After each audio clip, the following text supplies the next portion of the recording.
И на югозапад се води кампания. В Република Северна Македония ще гласуват в края на април за президент и в началото на май за парламент. Поставяме това в контекста на отношенията ни с Скопие и на пътя на Северна Македония към Европейския съюз. Журналистът Любчо Нешков е в нашото студио. Здравейте. Здравейте. Господин Нешков, с оглед на фона на нещата, които коментираме през последните дни, чухте и последния разговор, малко по-общ въпрос за начало. В македонската политика по-културно и по-нормално ли е от нашата? Тя е замръзнала някъде между 19 и 45 година. Бих посъветвал особено младото поколение, а и част от българските политици, да посетят Македония за 3 дни, не повече. Да разберат каквото пожелаят, да разберат каква е атмосферата, каква е духа, какви са политическите послания, какво изпращат и по какъв начин работят медиите. Ще видят наживо те, както говорят за дълбоката държава, че дълбоката държава в Македония е Сърбия, как политическия елит обслужва чужди интереси, работи срещу собствените си интереси на собствения си народ и как жертвите, т.е. палачите, се превърнати в герои. Как една партия, която се е борила за независимост, в момента е флагман за обслужването на чуждите интереси срещу нейната независимост. И разбира се, всичко това нещо пакетирано с едно единствено нещо, защото това е държавна идеология. От сутрин до вечер омраза срещу България, за български диктат, за фашизъм, за окупация и така нататък. Тоест всичко онова, което се е случвало от 19-та година насам, в момента е наживо. Имаше диспут между двамата претенденти за премиерския пост, лидера на опозицията Християн Мицковски и бившия премиер Димитър Ковачевски. Ами от час и половина диспут, час 29 минути и 50 секунди омраза срещу България. Даже единия не споменава името България, говори за източен съсед. Същия този Мицковски отиваше да агитира само преди няколко месеци в полза на Вучич. Това е действителността. И нищо по-различно не се случва в тази държава от случилото се през последните 100 години. Така че между България и Македония, за съжаление, разликата е между земята и небето. Сега, това, което казвате, този антибългарски привкус или пък направо антибългарски движещ механизъм за водене на кампания, това ли наистина е най-голямата тема на македонското общество или това е признак за идейна криза и бездарност на македонските политици? Това е същността на македонизма. И много не се ядосвам, много ме е яд, когато чувам някой да ни обяснява, че това е Коминтерна и така нататък. Ама Коминтерна я няма в момента. Коминтерна не е била и преди Втората световна война. Това е част от великосърбския хегемонизъм на Балканите. Македонизма не е измислен от партия. Това е държавна идеология. И в такъв смисъл случващото се в Македония трябва да бъде разглеждано в този контекст. Понеже споменахме Вучич и сръбския хегемонизъм. Той лично отиде в Скопие и се противопостави на промяната на името, прави някакви примитивни в негов стил, защото това е неговата политика, за езика, за миналото, за историята. Ама, колеги, България не се занимава с историята. България казва, историята е това, което е било. Вие ровите по костите на починалите. Вие там правите прекръстване. България не се занимава. България гледа напред. Ето вчера имате Вархей, който е еврокомисара по разширяването. Той проведе няколко срещи на семинара в президентството с лидера на най-голямата партия и трите институции, трите политически формации и лидери изпратиха едно много ясно послание. Западните Балкани трябва да бъдат част от Европейския съюз. Точка. А оттатък ми говорят за български диктат. Разберете, това е много важно да се разбере и от онези хора в България, които са заблудени, манипулирани или пък имат някакви други зависимости и интереси, които обвиняваха България за някаква погрешна политика. Но това, което се случва в Македония, не е създадено от Заев, не е създадено от Мицковски. Това е създадено преди 130-140 години. И забележете, кой предупреждава? Ботев. Левски в Независимост, вестник Независимост излизат в Букурещ преди 150 години. Тогава от дистанцията на времето, с оглед на това, което обяснявате като процеси в Македония, беше ли грешка френското предложение? Не, френското предложение разголи цялата тази идеология. Защото френското предложение какво казва? Имате международен договор, трябва да го спазвате. Какво пише в този международен договор? Ето да кажем една точка, която през последните 3-4 години въобще никой не обръща внимание. Историческата комисия. Тя е на 30-та среща. В момента не може да направи протокол от преди 2-3 години. Това според вас желание за спазване на международното право, на международните договори ли? Не.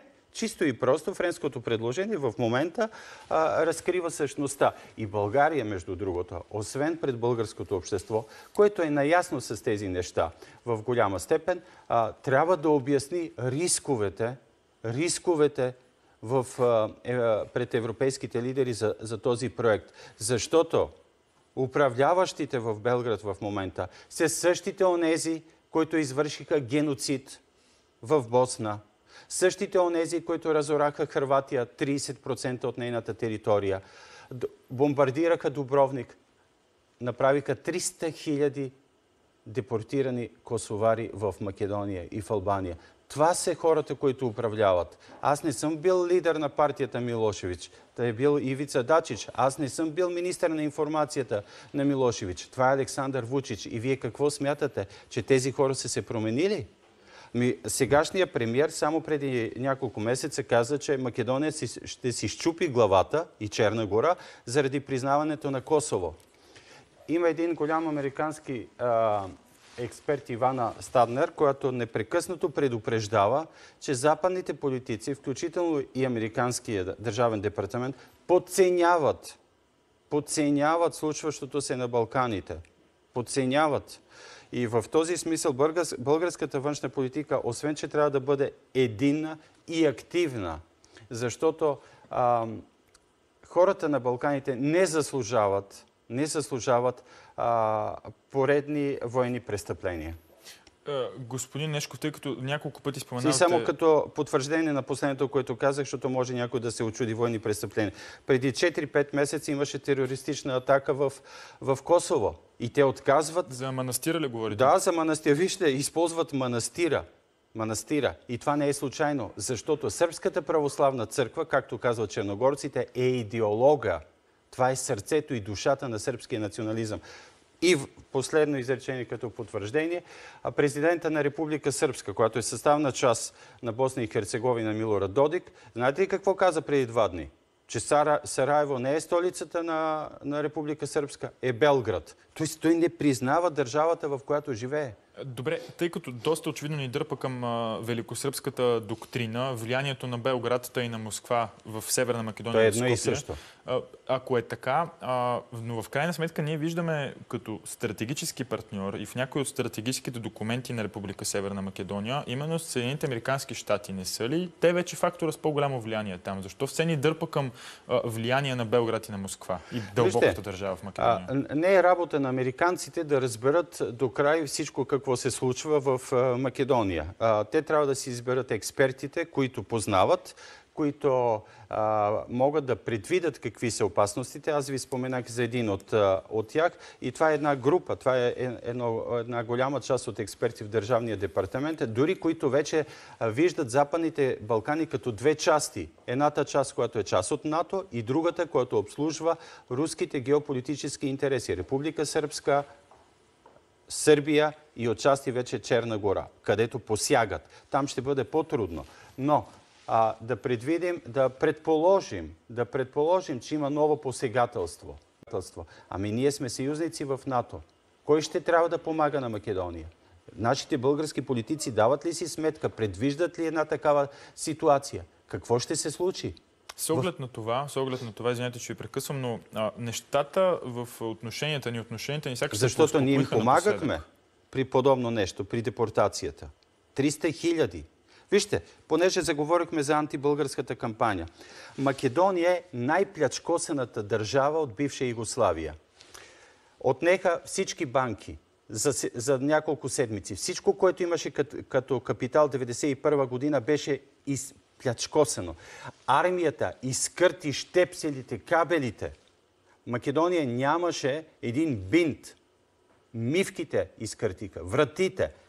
В същото време стотици милиони долари на македонски граждани, работещи по света, бяха също ограбени. Бяха плячкосани и заводите, които имаха капитали.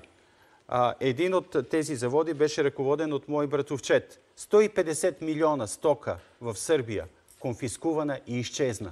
Но Сърбия не е проблем. Защо е така? Ами защото ти си част от този проект и го обслужваш. Кажете за финално какво се дължи това привидно успокоение в отношенията ни или поне не ставаме свидетели на посегателства над български културни центрове, няма побои, по-малко говорим по темата. Няколко изречения, моля ви. Много е просто. България има много ясна позиция, непрекъснато потвърждава своето желание да имаме добросъседски отношения и да се спазват договорите. Оттатък в момента си изпаднали в един гръч, в една парализа, бих казал умопомрачение и това води до едно тежко сътресение в македонското общество. Но рано или късно, вижте, аз съм абсолютно убеден, отношенията между България ще бъдат добри. И това не зависи нито от Мицковски, нито от Зоран Заев, нито от Пендаровски. С каква времева перспектива говорите, защото в момента това изглежда твърде далеч? Да, това изглежда като научна фантастика. Да. Ще ви кажа много скоро, защото аз, докато живях там, ме убеждаваха, че Тито е безсмъртен и затова беше избран веки веков без мандат. Но както виждате, нито Тито е жив, нито Югославия съществува. Дано и антибългаризма не бъде безсмъртен. Защото борците срещу него и волята за независимост на Македония са много по-големи от тяхното обслужване на чужди интереси. Благодаря ви много. Тепърво ще говорим по темата, тъй като на 24 април гласуват на първи тур на президентски избори. Евентуално, ако има балотаж, те ще бъдат заедно с парламентарни избори на 8 май. Журналистът Любчо Нешков с коментар в студиото ни. Благодаря. И аз ви благодаря.